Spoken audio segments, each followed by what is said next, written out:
Hey, another night, another movie. Two movies, 2 days in a row. Say it ain't so. So, we're back in this theme of uploading movies about stuff I've had for a long time. Well, I haven't bought anything in a while, so you get more pictures of things that I already have. This is a Silvertone Model H. I believe this is from 1928. So it's right on par with that Philco that I uploaded a video about the other night. These were made by King Manufacturing in New York.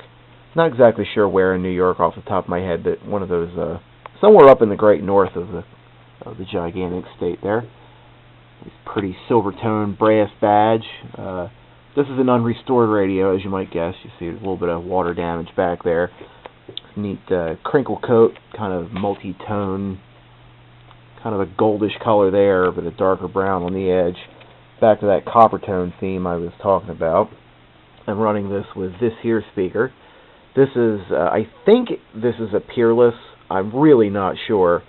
The guts are not original. It's got a modern speaker in there with a small transformer to make it all work, but it does play. This was something I picked up for very nearly nothing. As you can see, it's had some stuff going on in here. I have no idea what all these holes are for. There was nothing in there when I got it other than, I think it had a Radio Shack speaker or something, and I changed it to something else that I had that fit better. But it's not in bad shape. I believe it's been refinished. It's got a little bit of veneer damage there that I could re-glue, but you got the chip going on there. And this looks like somebody's curtains out of their living room. It's really thick for grill material. But, like I said, it works. It was inexpensive, and it gets the job done. So anyway, back to this guy here. This is just your kind of conventional metal coffin box radio. 3 knobs. Got an antenna tuning, or antenna loading control, I guess you'd say. Power switch, tuning, and volume. And inside,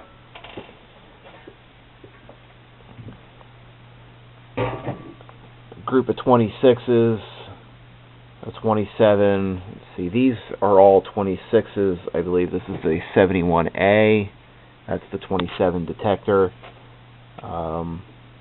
And I've got the 80 back there. These are all, of course, non-original tubes. They would have been balloon style, globe style, S bottle, whatever you want to call them, not this ST bottle. 4-gang tuning condenser. This one's kind of interesting in the tuning dial, which it probably won't focus because my camera is just amazing. But it has both the meter markings and the frequency rather than your typical 0 to 100 scale. So, up here you have 200 meters at 1499 kilocycles. And if you roll it all the way down around, you've got 560 meters at 535 kilocycles. Other interesting features about this thing, it has a fuse holder, which was very, very uncommon in the early days of radio.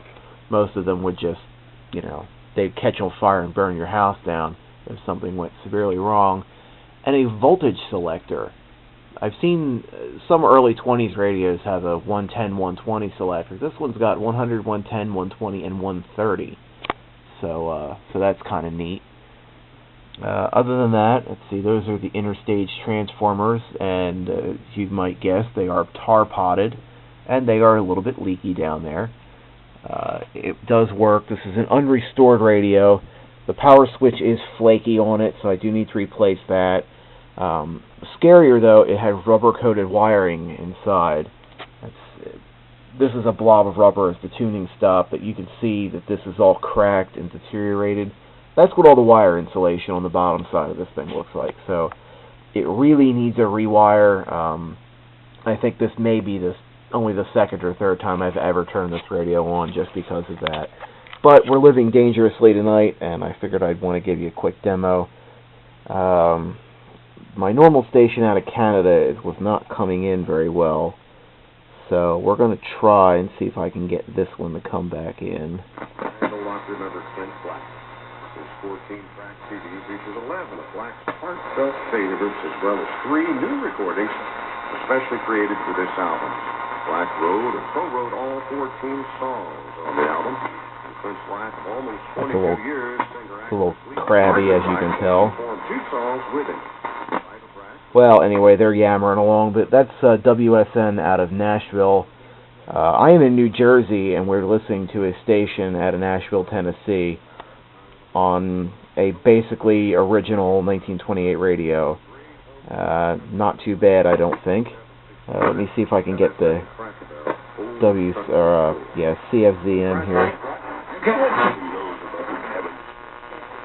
With your help, Tonto, I'll get every one of those crooks. Beginning the adventures of the Lone Ranger tonight again, followed by an innocent Frank leading to a whole lot of trouble for our Miss Brooks on AM 740 Theater of the Mind. Yep, AM 740 CFZM out of Toronto. I said it's 9:15 at night, and my antenna wire is maybe 30 feet, 40 feet long, so it's not like I've got anything special going on. But AM has a pretty good night reception. But anyway, this is not a bad performing radio. Honestly, it might sound better than that Philco. Part of it might be the speaker, but I think this thing does actually perform better than the Philco. It has a clearer sound. The Philco is a little on the gritty side. But anyway, there you go. It's possibly an unusual radio. I don't know that I've ever seen one of these things uploaded on YouTube, but anyway, if anyone has any questions or comments, please feel free to leave them down there in the comments area. Thank you for watching. Have a nice evening.